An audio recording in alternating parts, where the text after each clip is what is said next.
Welcome back to another episode of the RAG podcast with me, Sean Anderson, the CEO and founder of Hoxo Media. This is the show where every single week I bring to you stories from the most forward-thinking, progressive recruitment owners on the planet. Guys and girls that have built some of the most well-renowned, some of the largest and most innovative recruitment agencies that are around in the market today.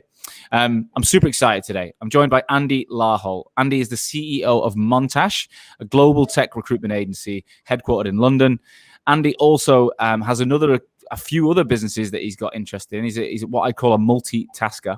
I met Andy years ago. Where he is today, I sat in that very room in Liverpool Street about 3 years ago, and he didn't even remember we were in that room, but I did.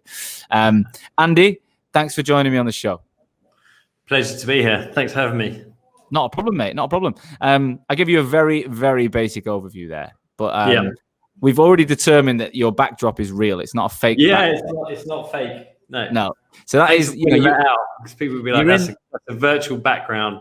It looks too good to be true. That. So look, you're in the office, you're in the business. Give us an overview of who you are in more detail. Give us that helicopter view of the company as it looks today. Yeah.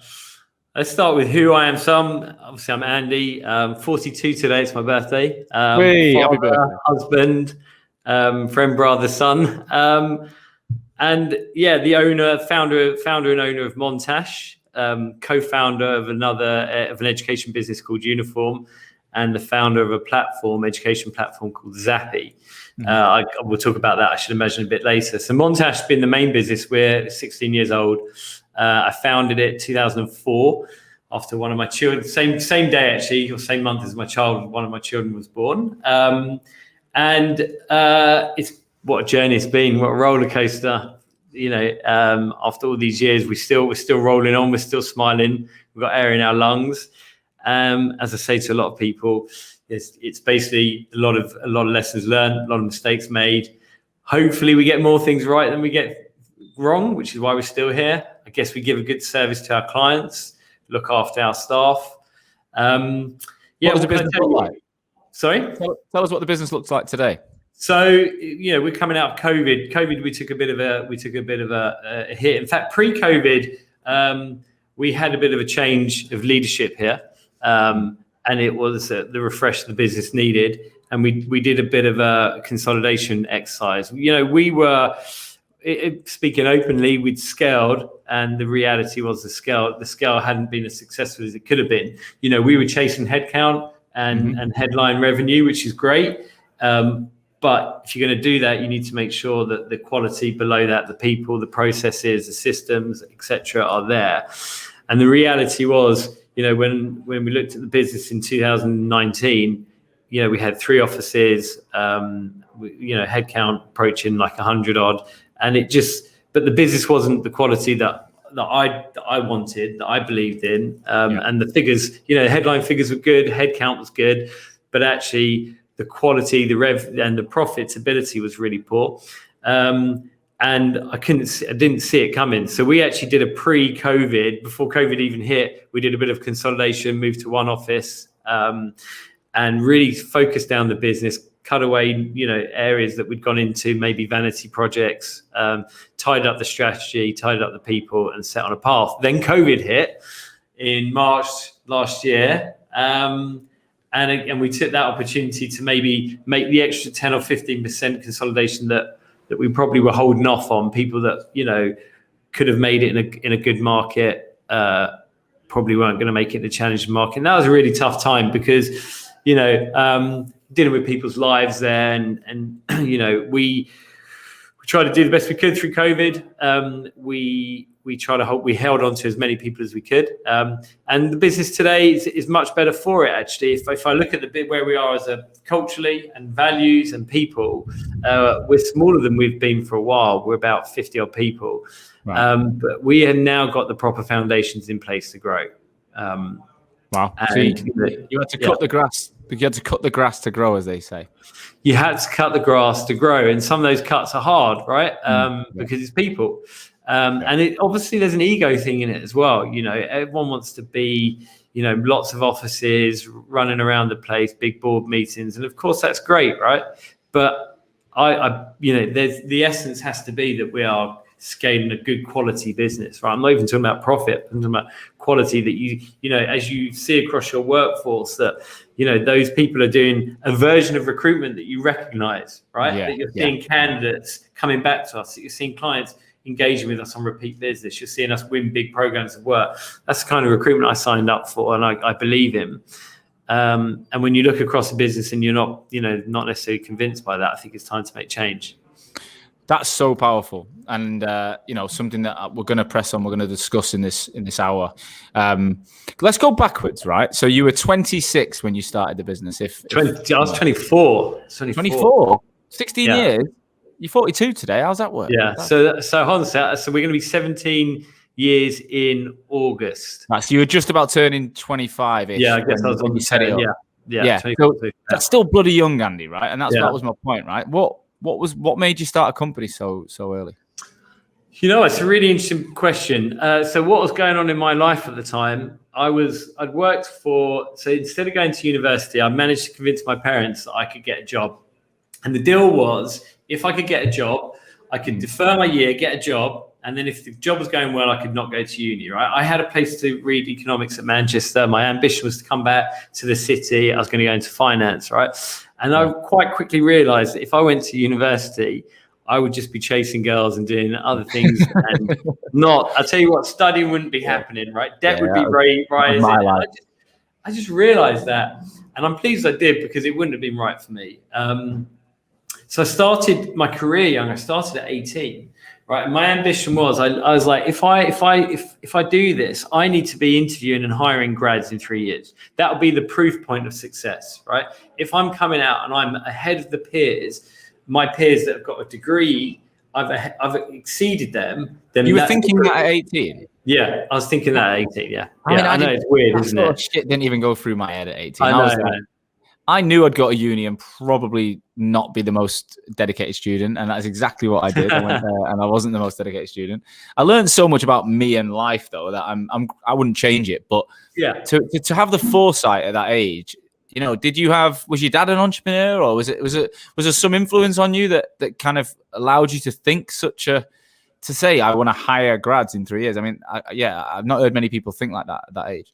That's a really good question. The answer is twofold. Not my dad. My grandfather is very entrepreneurial, and that had a big bearing on my life. And actually, I had a mentor, kind of not an official mentor, but someone I looked up to in life. And they didn't go to university, and they were very successful, still are to this day. So I think those two things kind of drove me. Yeah. And would I change it again? You know, 18 is a young age to start work, and, you know, we're probably going to be grafted until we're into our 60s, right? Is the reality, if we're going to be living longer. So it's a long slog. And there's a lot to be said. You know, if I think about my children now, I'd be encouraging them to go to university if it's right. If not, go traveling, go and see the world, go and do something before you work out what you want to do, right? Because the reality is, when you're 18, you don't know yourself. You think you know yourself. You think you know everything, right? Don't we? We're just like invincible and we know everything. No one can tell us anything. But the reality is we know nothing. I'm 42. I'm still learning every day. So I started young, fell into, look, I'm from that S3, wasn't even S3 in those days. I'm one of the Futures, Progressive Huxley. I'm ex-Huxley. At 18 years old, you went into Huxley? Yeah. And I was fortunate enough to work with some great people. I was in, right place, right time. Under Gary Oldham was the MD at that time of Huxley. Mike Smith was contract manager, right? So these guys have gone on to do great things themselves and to learn and to have that experience. I think, probably like a lot of people, recruitment came really easy. And the market was phenomenal, right? It's just different world. It's picking up the phone and doing deals, drinking Red Bull all day, work hard, play hard in the city. Yeah. And just think you're invincible, really, working all hours, Where were you living? Were you living at home with your parents, or did you move out? So you're asking really interesting questions. They're also relevant because I was 18 living at home in Essex, traveling into the city. And I got my first big paycheck. I bought a Rolex, obviously. Of course you did. So cliched, right? So cliched. So cliched. But as the money started coming in, I'm quite sensible in that regard. And I'm like, okay, I'm going to buy. I had a deposit for a flat. Now, hold on a sec. The caveat to that is, in those days, right, mortgages, you could literally write an application on a napkin and they'd give you a mortgage. And I decided to buy a place in London. Right. And I looked in, like kind of Wapping was coming up cool, Canary Wharf, and I phoned the estate agent. I went in my lunch hour to see this flat. By the time I got there, this was like, the market was going mental. Property market's great. No, that's sold. All I've got left is the penthouse. Right? I'm like not 18, 19. I'm like, what? So we go up there, and he's like, 5K deposit today. It's yours. And I called my dad, and he's like, just do it. I put £5,000 deposit on a flat. That completed. I got the mortgage because we wrote a letter at Huxley, and he's earning this. They took it for granted. Yeah. And that was it. Yes, I moved to London young. What was that flat like? It was mega, man. It was crazy. I was like a 2-bed, 2-bathroom overlooking the city. Wow. Have you still got it? No, gone. No. Long gone. That'd be worth a fortune, no? It's interesting. So it's in East London, right? My heritage, I'm Jewish heritage. And, that part of London used to be it's like where all the immigrants turned up, right? Yeah. Brick Lane. It's now not. It's now Indian and Pakistani, right? But it was very like immigrants, lots of Jews there, Irish and stuff. And my grandma was brought up to London to see this flat. My mum was very proud, and she's like, and my grandma walks in and she's like, you don't know how hard we worked to get out of this area, right? And now you're paying this money to live here again.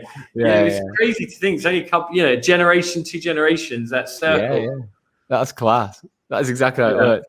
So, all right. So then your recruitment career from 18. So I want to get into the Montage bit soon, but that S3, did you stay with them all the way till you left?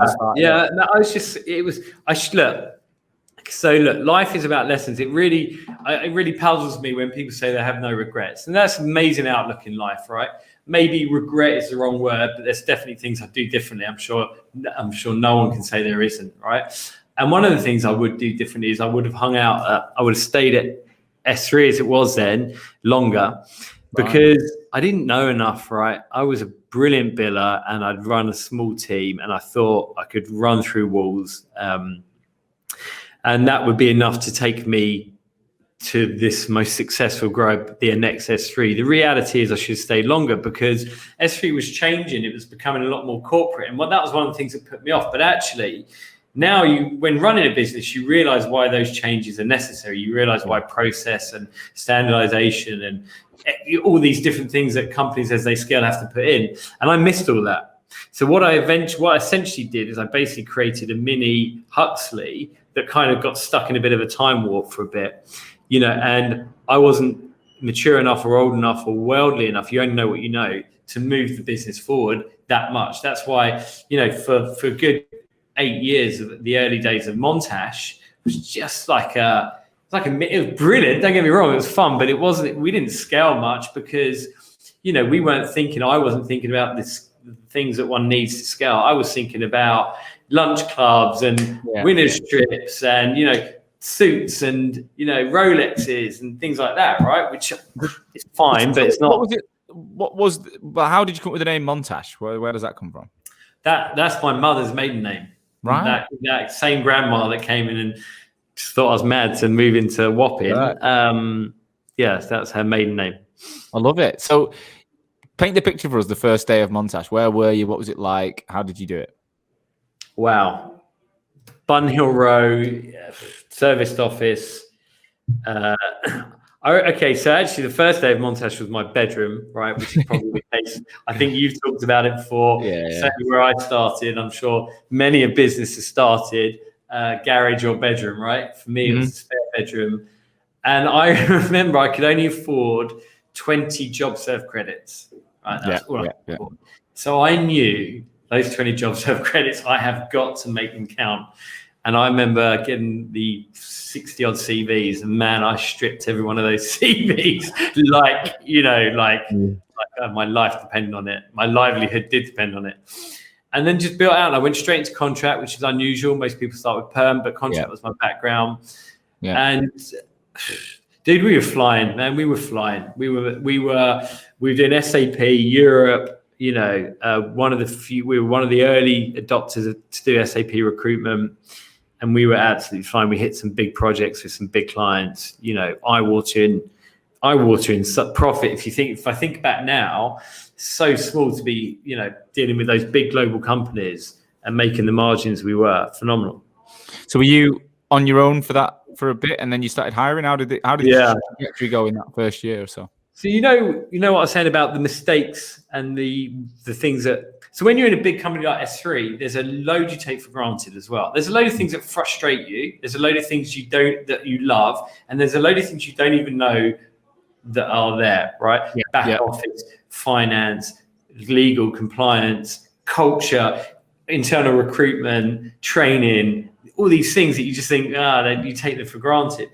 And then, you know, if I rewind to those early days and I think about, you know, what we did well, we were phenomenal recruiters, right? The energy and passion and hard work and quality, you know, because I believed in it, and everyone around me would emulate that, right?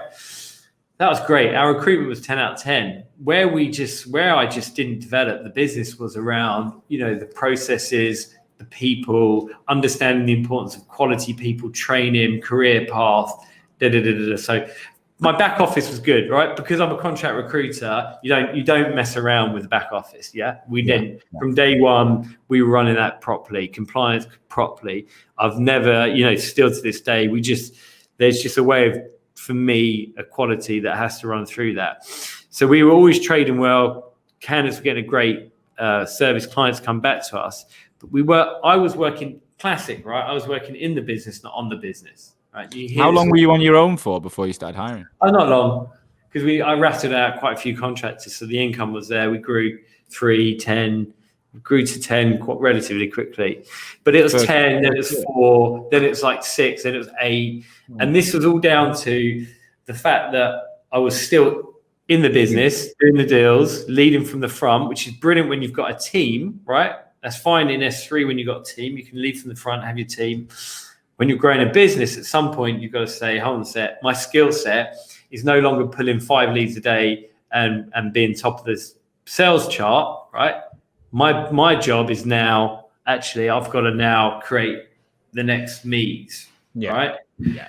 And it's probably step away from the tools is the reality. Yeah. How that's a good question then, or a good thing to talk about briefly. Like, where is that lever? So we get, you know, there's a lot of companies that don't want to do this. And what I don't want this show to seem like, we just promote all the big boys and, you know, small lifestyle businesses or whatever, you know, a second rate, because they're not. There's a lot of great businesses that are happy being 5, 10 people. They make a shitload of profit. They have a great life. Crack on. But there are a lot of people that want to be where you are and bigger and better, and they don't break through. They just fail to get through that 10-man mark. Where do you think that? Because and I believe it's because they're too controlling of everything. They don't want to give stuff away. They basically create a lot of resources around them, and they wonder why no one's stepping up, because they don't let anyone. But what's the kind of trigger, would you say, or, you know? But what are the signs that you should get out the way soon, or you should start to think about moving up the chain? What would you say was there or should be there? Sure, that's a really good question, isn't it? I think that's like one of the most relevant questions that a business like an entrepreneur who starts a business faces. And I think most of us get it wrong, and then some of us get it right, and then some people get it really right. Yeah, and I think at some point you've got to one has to understand that you've got to hire people that are better than you at different things and get out their way and just let them own it, right? So I'm really cognitive about what my superpowers are and what I'm absolutely terrible at, right? And everything in between. I know, because if I'm in a meeting, I'm switching off. I know that you know, that's not my. So why am I in that meeting? Why are people asking me? Why are these decisions coming through me when I'm not the best person? No. It took me years to work that out, right? Years to get. I got there. I've got there. I stepped away from the Hoxo agency in April and stepped aside to launch and properly run the academy business. Mm. And the main reason is because of what you just said. Like, things are coming through me that I'm just not, I know I've not got the detail. I haven't got the interest at that level. And it sounds bad, but my brain's already ticking on something else. And if I'm sat in an internal meeting about this, when I could be out, creating content or meeting clients or whatever wherever the value would be, or hiring the next person. Yeah. I think it took me 4 years to get to that. Well, 4 years to really get to that point where I didn't need to be in it, which is great.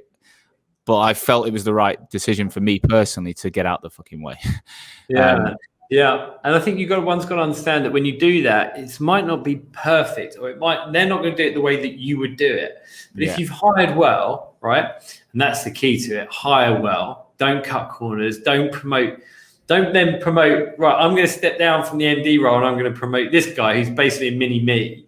And he's just going to do what I say, or just basically say exactly what I used to say, but with a slightly different twist, and he looks different to me. If you generally find people who are better in your business and you can convince them to come on you with you on this crazy journey, right? And convince them to stick it out and then get out their way. Just let them down. I was in a meeting, we had a meeting on Monday. I'm like, why are you running this past me? Please don't, I'm just going to end up, you guys run with it. Just please run with it. Don't need to know. If it's in budget, it's on plan, fine, go with it. So I'm interrupting today's episode to introduce today's sponsor, which is District 4. Some of you who listen to The Rag may have listened to the episode I did in season 4 with James Johnson. James was the outwardly facing CEO of Nickel Curtain Group, who sold in 2020 and has recently started a company called District 4. Now, after the episode, James and I spoke, and my passion for this model, for this idea, is incredible because I've been the person that he's looking to work with. So when we discussed partnering with the show, it was a no-brainer for me. District 4, for those of you that don't know, is a brand new business model, and it's effectively a community of independent top billing recruiters that work under the banner of District 4, but run their own life. So post COVID-19, there's going to be we know there's a hell of a lot of top recruiters out there that have been working independently, more so than ever before. And there's a lot of people in the industry that don't necessarily love the whole people management bit. They're not managers, they're not directors. They just want to be really good recruiters. Now, traditionally, the only option for you as an individual like this has been to start your own agency. And there's a reason why 90% of the recruitment agencies in the world are sub 10 staff, is because most people who do this start a recruitment agency having been a top biller, not a manager, and then they build something that around them is not necessarily what they set out to do, and they're not built for scale that way. Whereas District 4 is a community of top performers who all work together and support each other. So if you're billing at least 200 grand and you're a niche recruiter, you can be a member of District 4, which means you effectively will recruit under their banner and be surrounded by other top billers. So you will be in like a daily contact and support network with other people billing the same sort of money at a similar point in their career, who each want to have an amazing life. So none of you are going to be interested in building teams. It's going to be about billing as much as you can, about doing the best job you can, and living the lifestyle you want, going on as many holidays as you want, finishing work when you want, living and working wherever you want, but knowing that your back office is supported, your legal, your compliance, your payroll, all the crap that recruiters don't really want to do. And believe me, when you start a business, it does bog you down. All of those things are taken away. James and his team will manage that. But not only that, they will coach you. James is an executive mentor. He works with startup founders. He helps people. He's also, spent some time with me recently as well, which has been incredible. So he will not only make sure that your back office is taken care of, but the business will coach you, mentor you, and surround you. That's the key. It'll surround you with A players, other top billing recruiters that are on the same path. It's like joining a Premier League club. All right. You don't join a Premier League club and then be in the first team with some juniors that haven't got the talent. Recruitment agencies across the world are exactly like that, whereas this is not. It's only for people billing 200K or more. So if you thought your only option was to start your own agency or to stay in your business and go down some corporate ladder you didn't fancy, you need to speak to these guys. Go to www.district4.io/Hoxo. That's www.district4.io/Hoxo. On there, you'll see more information about their membership, how to get involved, and register your interest. Within days, James will be on the phone. You'll have a conversation about the opportunity, and you might be one step closer to being in control of your destiny. Don't wait now. Make that contact and change your life post-COVID for the better. You've got to look at yourself then, based on what you've said. You've got to have the ability to look at yourself and think, yeah, am I allowing other people to step up? Or am I actually suppressing other people based on where I am? I think that's what I've just took from what you said. Yeah, I think you're right. I think you've got to look at yourself and realize, and those 10-man businesses, by the way, as you said, there's absolutely nothing wrong with them, right? And they can be highly profitable. You know, they make up the majority of recruitment businesses in the country, right? They contribute to the tax, to the society, tax, etc. They're phenomenal. But yeah, my leadership team here, we've made the conscious decision to scale it. Because we believe we can. So let's go back to just before you scale. What was you talked about? How long was that period? 8 years, did you say? Where you hopped around 10? Yeah. So your life then, that takes you into your early 30s. Yeah. How did life change outside of work whilst you were trying to do all like? I guess what I'm trying to say is, did having that focus on almost making money and profit, and did that allow you to live the life you wanted to live at that age? Like, did it work together? Is what I'm trying to say. Yeah. Honestly, one of the things I can tell you is I've lived, right? And I was 24. I just got divorced, right? Because I was married for 6 months. That's a whole nother story. We're not going to go there. But a crazy time, and I had what must have been the best. Yeah, the phenomenal years, right? Where I've got, I'm privileged to have a lot of disposable income. I'm now moved to Primrose Hill, in a flat in Primrose Hill that, lends itself to parties. I'm working hard. I've always worked hard, but I'm playing hard, traveling the world, doing the things that, no 20 or very few 25, 26 to early 30s are doing, right? Yeah. And so actually it was the right business for the right time. Tell us, if you can, tell us, take us to a place where you shouldn't have been there based on how old you were. Give us one moment. Okay, I'll give you a great anecdote, and this is insane. So we used to go, there's a group of us that used to go to Brazil every year, right? Yeah. As you do. Yeah, as you do, right? Argentina, Brazil, we'd fly out and we'd get there. So we'd take 3 weeks over Christmas. And, we're going there to live large, right? We've got a decent budget to spend. So we're not backpacking. We're not staying in hotels. We're staying in the best hotels. We're going to the best restaurants. When we're going to the club, we're getting the best table. And through this kind of, in South America, you get this kind of very upper class, like high society. And then it's not really middle class. It's quite a strange place, or it was back then. It wasn't a big middle class. So you go to these places, you're exposed to players, right? And actually, they're very warm and welcoming. And we made some incredible friends, like grandsons of presidents, and this one, that one, private jets here, there. We ended up at parties where this young recruitment lad from Essex did not belong. We were imposters, but nobody knew. It was fine. Yeah. And it culminated in some crazy nights. Obviously, it culminated in a mate of mine dating Naomi Campbell. It culminated in private jets to parties on islands, right? And so much more. Yeah. And what a phenomenal time, and what a time to be alive, right? And I guess, that was the right time for me. That age, that business was great. It was great. At that age, I was doing the same thing, but with no money as a backpacker in Asia. So I still blagging your way in though. It's fine. Yeah, well, I don't know about that. I don't know about that. We ended up in India once. We went out in Mumbai to this. We ended up in this posh area of Mumbai, and my business partner Amar is in his Punjabi background. I think he dressed like he owned a yacht that night. We walked into this club, and India's got a really high end scene as well. Yeah, I can imagine.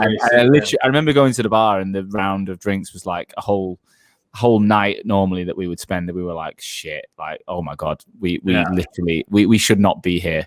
But I think my kind of heydays of money were as a biller, and then as you start a business, it all kind of dropped off, and then it's slowly building back up. So I missed out on some of that. So early 30s, what makes this decision then? Why did you suddenly think, right, I've had fun, 8 years in, I've got family or whatever. Where were you in your life when you went, right, now we need to scale this and need to actually build something that's slightly different?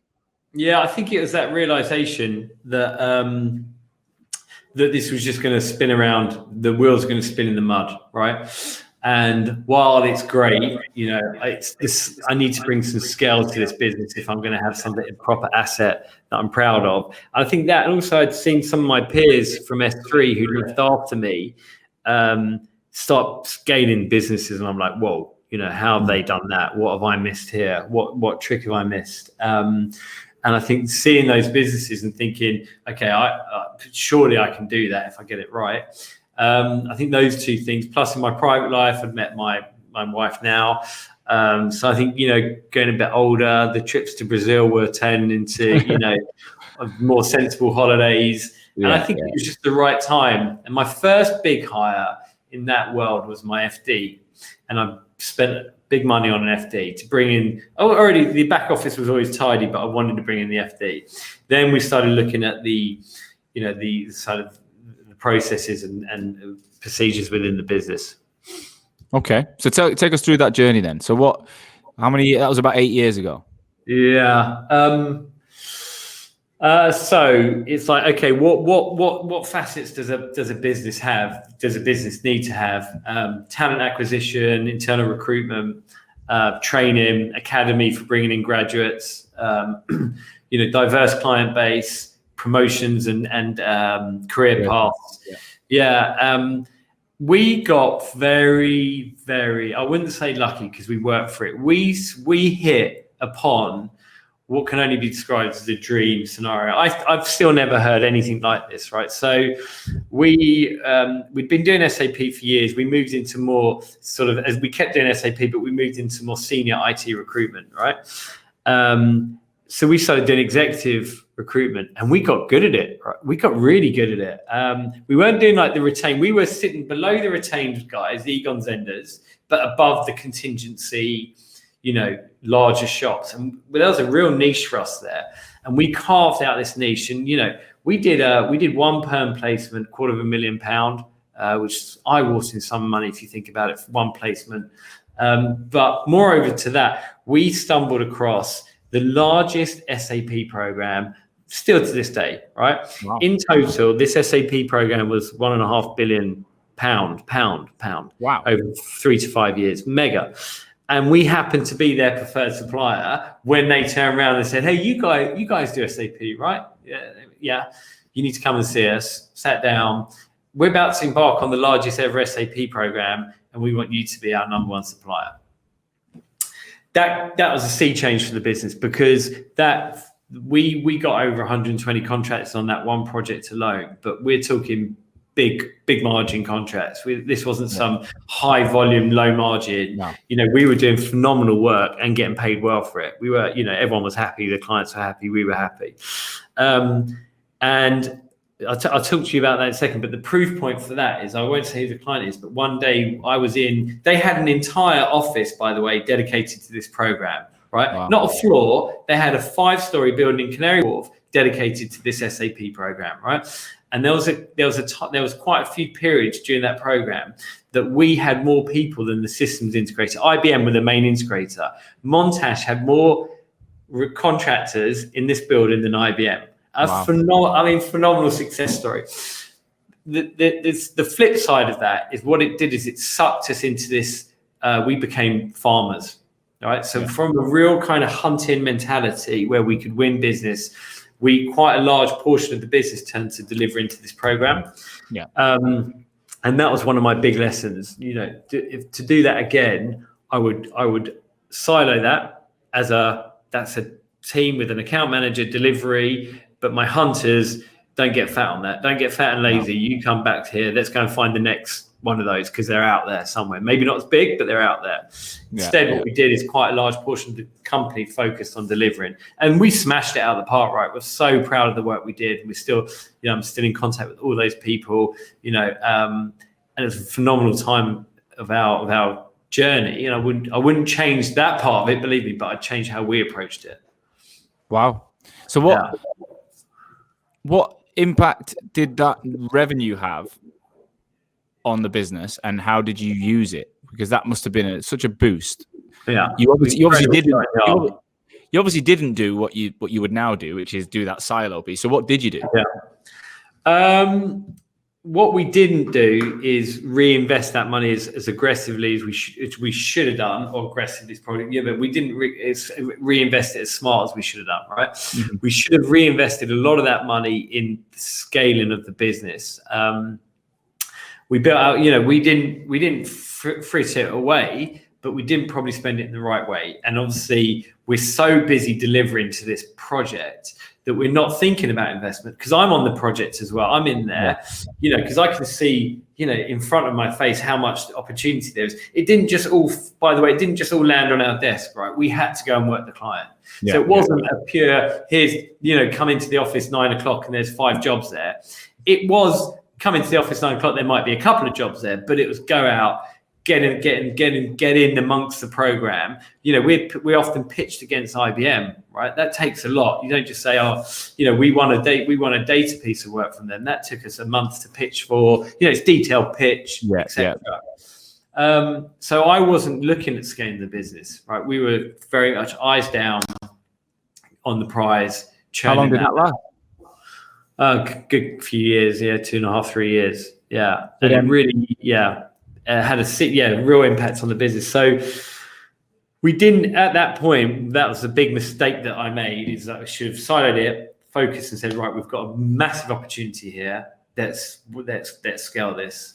And so take advantage. Where were you when, in 2 years or whatever, where were you when this program started to come to an end, and you've got to then pivot yourself back to being a hunting organization?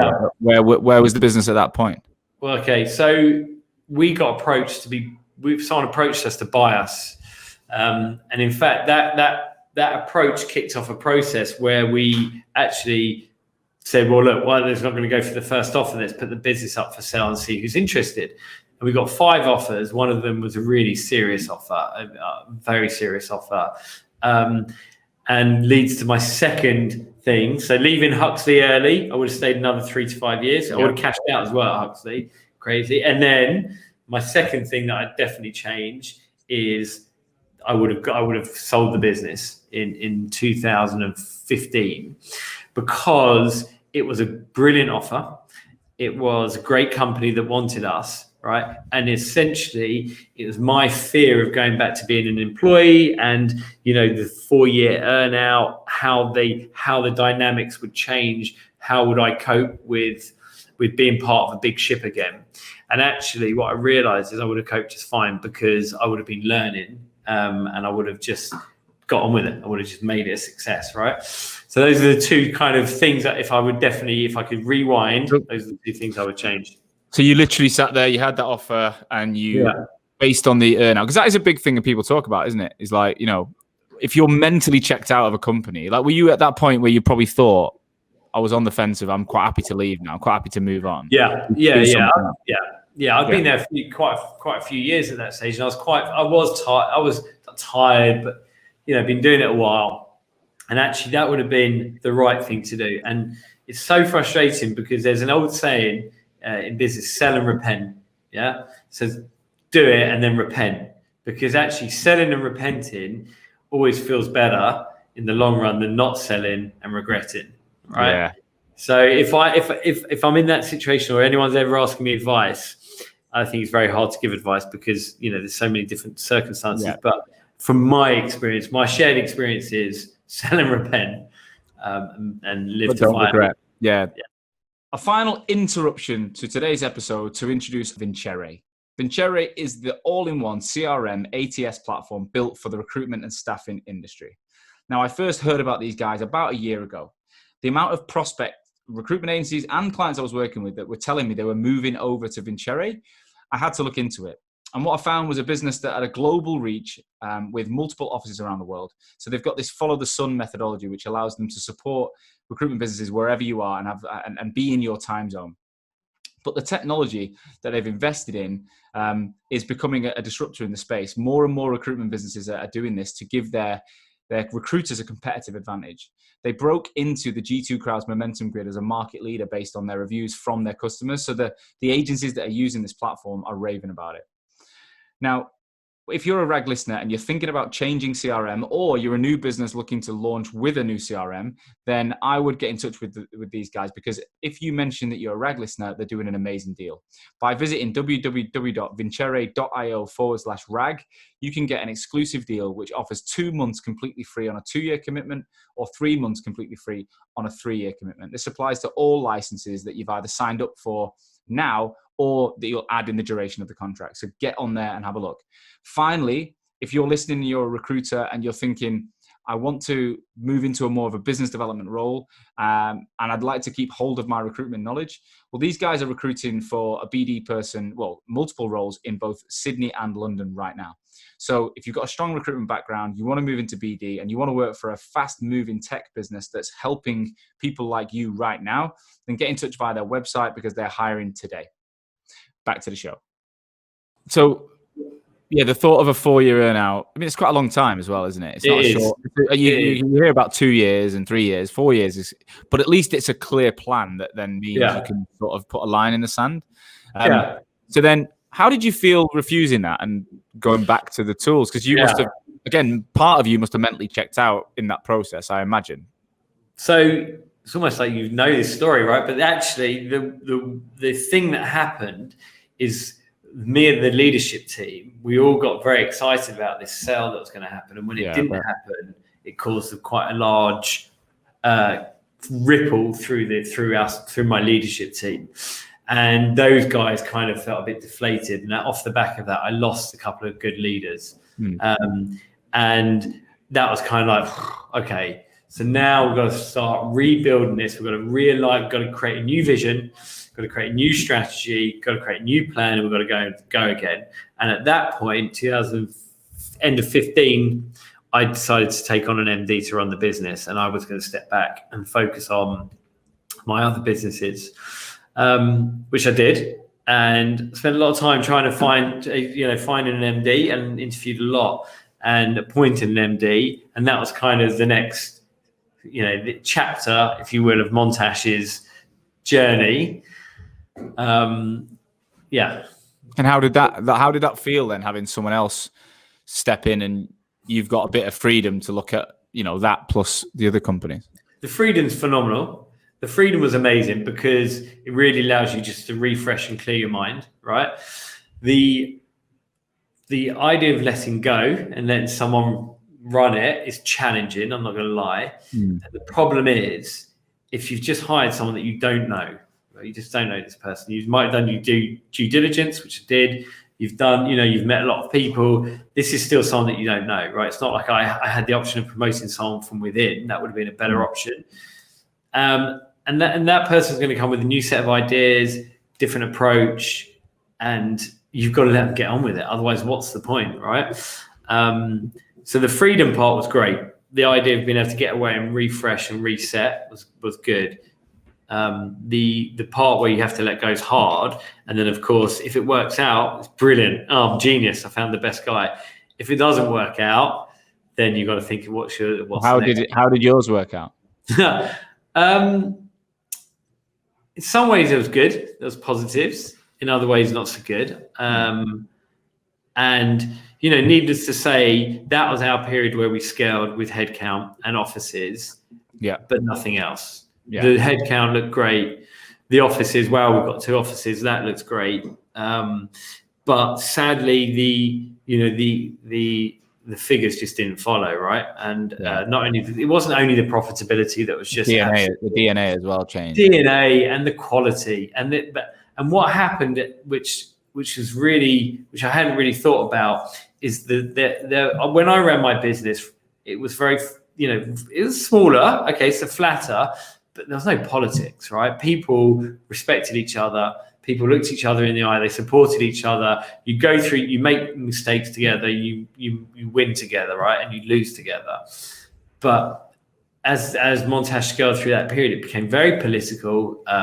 There was a lot of some offices were fighting against each other. And yeah, politics set in, which I hadn't really seen before in my business. And it can be, that can be quite a difficult place for people. And what happens is the worst thing that happens is as you hire in more people, and I always talk about this. I think we talked about it before, but we talk about this this bar, right? A company, your company, my company, we're the sum of our people, right? You've probably got some tech. You talked about some things you built before. You might have some proprietary bits and pieces, but in recruitment, essentially our biggest asset is our people, right? Yeah, of course.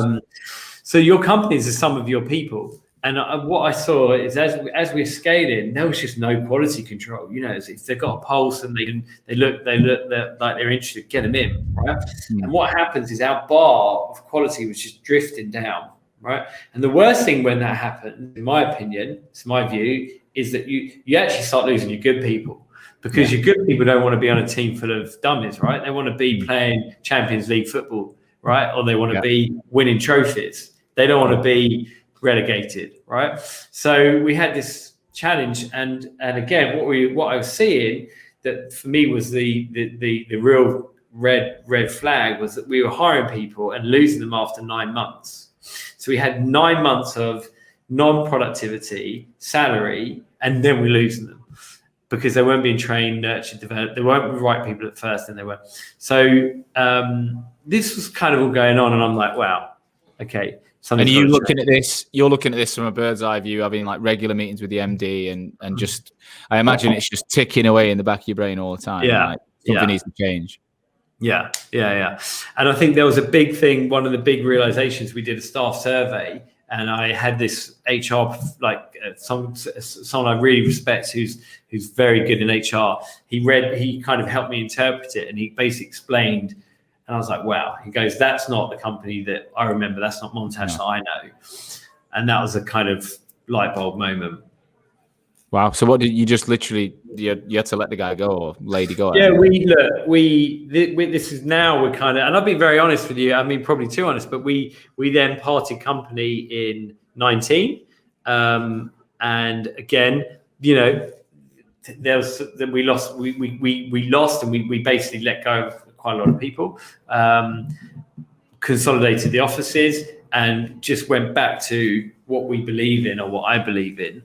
How did that feel going from scaling it to a point, looking at an exit, bit deflated after that, bringing someone else in, seeing it grow, seeing the quality drop, exiting that person, coming back in yourself day to day?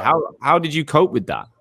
Yeah, honestly, I felt amazing, because I needed that. I needed to go through that, realize that journey to fall back in love with, and then realize what I want for this business, right? Yes. And the last 18 months have been phenomenal. It's been hard, right? It's been tough, and there's always, building a business is never easy. You never know what you're going to get day in, day out. But what a phenomenal journey, because I've now got people around me that I believe in, and the thing is, we've made some really key changes, but they make such a fundamental change to the business. The quality of people that we're bringing in and retaining is just, there's a saying, when the tide comes in, all boats rise. Yeah. And we're giving more people more freedom. We're treating them with more respect. We're giving them, it's a happier place to be. And you can allow, the thing is, we talk about in this day and age, this whole thing about remote working is a massive topic, right? For us as well. And the thing is with remote working, in my opinion, if you have the right people, right, that are here for the right reason, are engaged, you can trust them, they trust you, communication's clear, they can work anywhere, right? Is the reality. Because if they only work when you're standing behind them, or Andy's on the floor, better pick up the phone, you're lost, man. It doesn't matter if they're sitting there or if they're sitting on a beach in Malibu. They ain't doing that. They're not the kind of people you want in your business anyway. I totally agree, by the way, but I think it's more the ability to learn changes, the ability to impact things. So, for example, I used to sit next to my team, and halfway through a call, I can hear this is going fucking pear-shaped. Yeah, and I'd be writing notes on my pad, like this. Like, for example, I knew they'd be saying they'd either be pitching a company and talking shit about it, and I'm like, that's not true. change that, or I'd be like, ring this candidate or say this. And, I was able to impact things and train on the spot. And it wasn't just me. It's, that's an office. And when shit goes wrong, I remember Adam won't mind me saying, who works with me now in our Connects business. He had a day where he did a deal and it fell out. And then the guy started and then he quit after about 3 days contract, and they gave him an opportunity to backfill it. Anyway, I then found I had a guy in London it was a Manchester-based job, and I had a guy in London who he'd been out of work for 6 months. He'd done a great job for me before. He knew how to do this job. I knew he'd be perfect. And I said, Adam, phone him. And he said, look, this is in Manchester. Like, will you do this? The candidate was like, look, I've been out of work for 6 months. My kid's in private school. I'll fucking go wherever you want, right?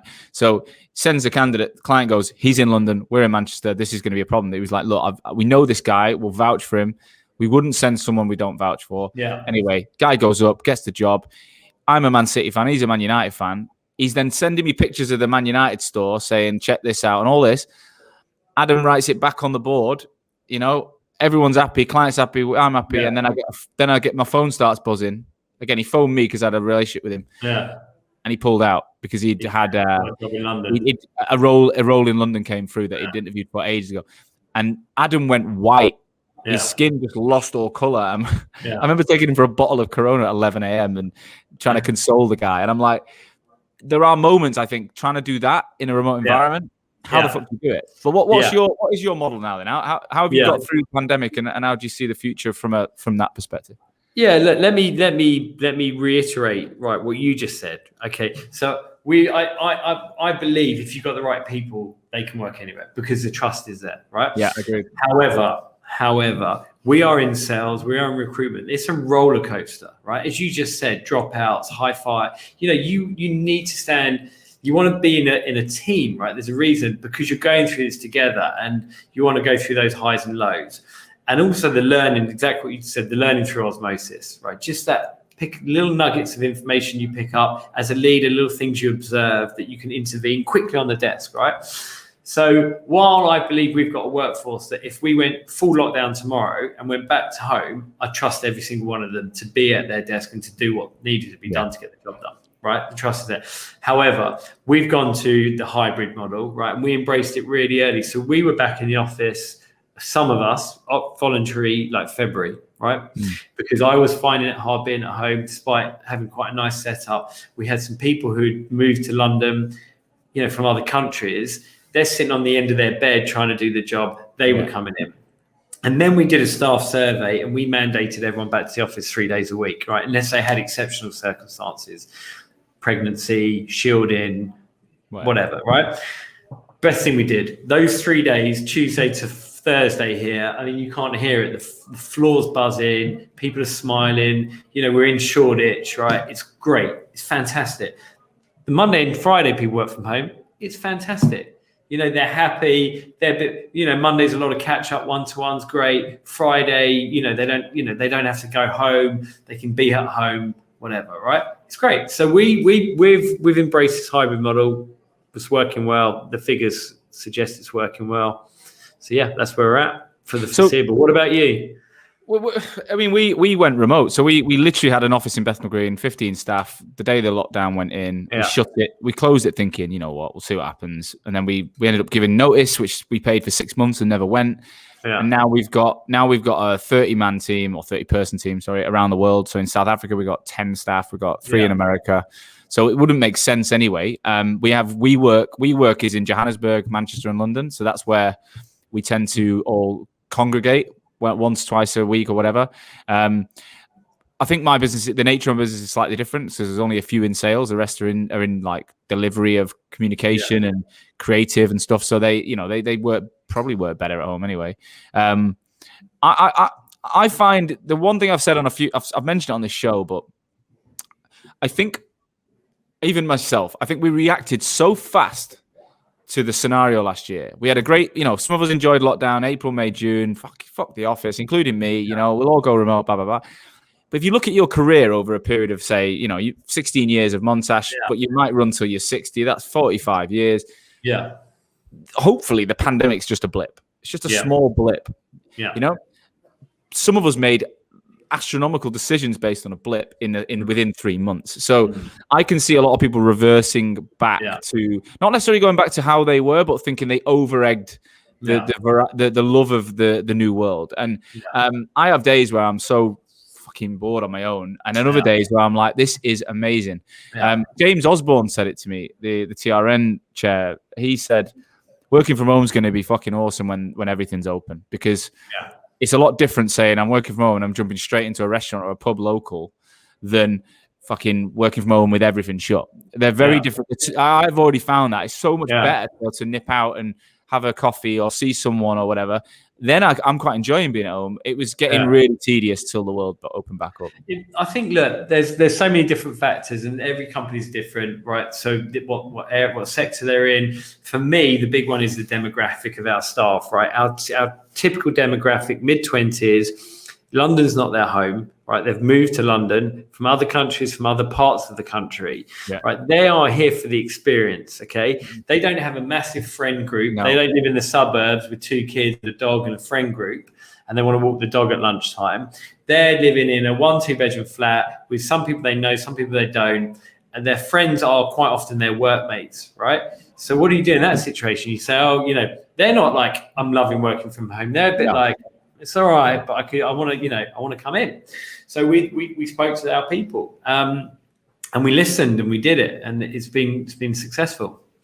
So tell us, before we go, we got about 10 minutes. I could talk about this shit all day because it's been great fun. I want to get back to your Brazilian stories, but we'll do that. Maybe offline. Yeah, we'll do that another time. Well, you mentioned a lot, and obviously I know of what you've been up to, but from a digital transformation perspective, you mentioned before the show, you realized recently or a few years ago that a lot of the projects you were working on externally were digital transformation programs, but you weren't necessarily running anything like that internally. So can you just give us an overview of what you noticed and what you've been doing? Yeah. So this is where you and I are really, really passionate and aligned on. So in my hiatus away from Montage, one of the things I did was set up a platform for education recruitment for supply teachers, right? And I approached that like I've never approached any other business, as a product. So we did market research, we spoke to supply teachers, we spoke to schools, we had a dev team, a proper agile dev team, 2-week sprints, all the post-it notes, the epics, the whole thing, right? We did it. And we said the rules were, we never say that's because it's always been done, nothing to, disrupt everything, blah, blah, blah. And we just went on this journey and we built phenomenal products, right? And it opened my eyes to, this was like early days of things like Slack, which now everyone's got Teams and Slack. I was like, why more recruitment businesses not using Slack, right? 4 years ago, 3 years ago, people weren't using it. Or some dev teams were, but not mainstream. That's just a tiny example, but all these different things where I saw what's out there if you open your eyes, right? If you open your eyes and understand how the world is moving, how candidates want to be engaged, where they want to be engaged, how clients want to be engaged and where, and then the tools that you could do to do the job, right? So when I came back to Montash, one of the things that we launched was Montash.digital. And one of my first hires was a head of growth, right? Yeah. And not marketing, growth. And for me, the difference is it's quite fundamental. So if you think of a marketeer, content, brand, all that sort of good stuff that, website, etc., events, internal, external, it's all really, really, really important stuff, right? I didn't want a marketeer because I think a lot of that stuff we can consume externally, right? We can use third parties for. I wanted a person who's head of growth, right? And for me, the growth role, I think you're going to see it grow. I think it's going to become in every company. You're going to have a head of growth, right? What is growth? So growth sits on the intersection of marketing, technology, and sales, right? So they are basically essentially creating and then managing the sales funnel, okay? And it's if you think about your recruiters, right? A recruiter will sit on the sales funnel, kind of, they're out there going into above the funnel, grabbing a candidate, bringing them down the funnel, right? 1 at a time, 2 at a time. Yeah, put an advert out, go LinkedIn message, bring a candidate down the funnel, hopefully to the bottom where it's a deal, right? Yeah. Me, growth turbocharges that. It's like, how can we get 20 candidates down the funnel, right? So the recruiters now moving slightly further down the funnel to the more value end of the funnel, right? Yeah. Qualification closing rather than research, resourcing, whatever. Then more qualification managed through the process close, right? With the clients, bring client leads into the funnel, consultant brings it, picks it up, qualifies it, fills it, right?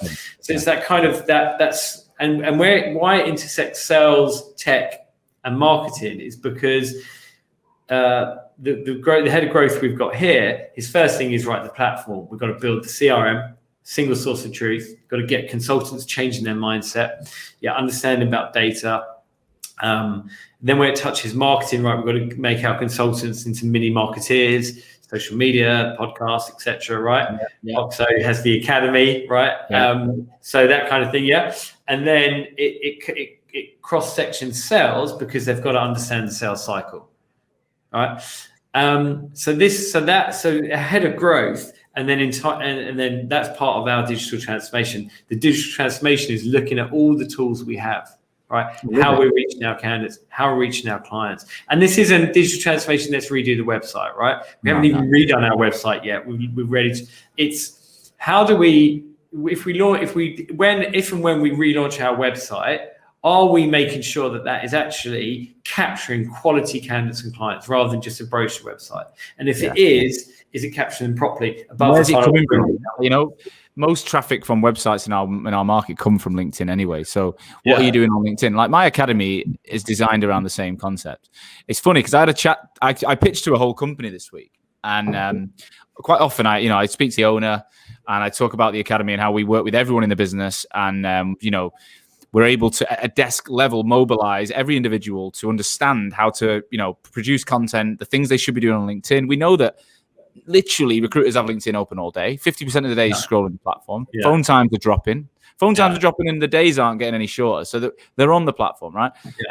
Anyway, this guy turns around to me this week. One of the recruiters in a business I was pitching, and he says, "Look, I don't think this will work." I said, "Why?" He goes, "Because our hiring managers don't give a shit about LinkedIn." That's quite a fair point. So I asked, what's the average age of your hiring manager community in the tech world? He was like, probably, late 50s, late 40s, early 50s, like the CIO, CTO, infrastructure technology managers, that kind of stuff. I was like, oh, cool. I said, so is it fair to say every single day of this year, there will be a new hiring manager promoted in organizations you could work with? Is that what you mean? I was like, well, will there be people that are hiring teams for the first time every day? He goes, yeah. I said, all right, what do you think their age will be? And he's like, well, a bit younger. Exactly. If they haven't got predetermined relationships on LinkedIn with recruiters and they're on LinkedIn, where do you think they're going to go looking? Like, you've got to think a bit further ahead than where you are right now. Because you know, and I know right now, your nice funnel might not have an impact tomorrow on the sales results because you've already got people doing that. They're doing that, dribbling people through it. But if you can at a desk level and at a company level, start to mobilize the reach and take the shit you're already saying on the phone and just take it online, and then have a route for people to follow through that's trackable. In a year, in 2 years' time, it's a fucking game changer. It's an absolute game changer. If people go on Hoxo's website that we know, we get a notification, bing, reconversion on the website. Andy Larholt's been on there again. The amount of times I DM people and they go, I was just thinking about you. And I'm like, coincidentally. It's not even that advanced technology. That tech isn't like groundbreaking anymore. No. It was 5 years ago. Not at all. So many companies don't use it, don't understand it, don't use it, don't want to use it. We implemented something recently. I'm not even going to say what it is on this podcast because I don't want to give my competitors that edge. It is out there, right? Anyone can get it. It's cost. I think it's like £7 a user per month. Game changer. Our engagement with candidates has gone up through the roof, and it's really simple thing to get people to use. But I think it's a case of it's changing, but what's the traditional demographic of the recruitment owner? I'm 42 today. I like to think of myself as quite young, but traditionally, I think the traditional recruitment owners probably older than the ones that scaled are older. Maybe they've been in recruitment for all of their career and they haven't been out. I had that opportunity to go out and build tech. and see things, how they can be done. So what's the future? So Andy, that's the last question. Let's wrap this up. Where do you see the future of Montage? Do you want to exit in the future? Like, what are you going for now? What's the plan? Yeah. So look, we have a fantastic set of people here. So our next 3 to 5 years is, we know our strategy, we can stick with it. We're doing recruitment. We've got our core practice areas. We're going to get better, deeper thought leaders in those areas, right? We are, we know that we have to scale through leaders. So we are developing leaders within our business. They will have an option to come into the business on a level of ownership. And we're going to push on now. I mean, I have never seen a market like this. It's phenomenal how busy we are. You know, this is the best tech in all the years. This is the best tech market I can remember. So let's just take advantage of that. Let's scale, right? We want to stay single site for now. Okay, next 3 years is probably single site, because why do we need to? If we can get in London, we've got a really nice office. We'll just expand here, take a couple of other floors. But more than that, we're going to have fun. We're going to enjoy ourselves, right? We're going to embrace new ways of working. We're going to develop people like we've never developed them before, because we're allowing our recruiters to go and be social media, you know, do a podcast themselves, go out and be a thought leader and enjoy their job. So yeah, we're enjoying it. It's good. It's happy days for us. We're blessed to be. I say to the staff every time, sure, we've got to be blessed to be in tech, right? Thank God we're not in hospitality or retail. Yeah, you are. Yeah, I do feel for people in other sectors that are. Yeah, man, big time, because that's nothing of their own doing. Yeah, exactly. Well, look, honestly, Andy, I could chat to you all day, mate. I've loved it. I've absolutely loved it. And thanks for your honesty. Thanks for the genuine, you know, some tough questions, some deep stuff, and some honest lows and highs and all sorts in between. If anyone does listen and thinks, you know what, I'd love to chat to Andy directly, are you open to a chat if they reach out? Yeah, DM me, absolutely, on LinkedIn, yeah. I'm going to let anyone know that you're shite at replying to DMs. I think you've replied to me. I think it's took me 2 years to get you on the show. So just be prepared. He might not reply very quickly. But thank you. And look, I'd love to get you on again in the future. You know, that once the new format of the show is announced, there'll be room for you back on, and we'll see where you are then. Guys, thank you so much for listening. Thanks for anyone listening live on LinkedIn, anyone listening back on Spotify, Apple, iTunes, etc. As I've said every single week of this season, you know, we've been through probably the hardest year in so many ways, but we are now in a very, very interesting market. I personally speak to recruitment owners all day, and it's a consistent. We've never seen it like this. So I really, really hope while you're listening, you're in a really good position. And if you're not, I hope it turns around for you fast. I also hope that you're getting value from the show, and that you know, if you do like stories like what Andy said, if you've managed to learn something, then please don't keep this to yourself. Pass it on to people you know, because we are all in competition, but together, these stories, these learnings, the inspiration, the industry will be stronger. There'll be a better reputation, and it's safeguarding our future. So I'll be back again next Wednesday. We've got a couple more episodes left in June before we're having a break. In the meantime, you stay safe, and I'll see you soon.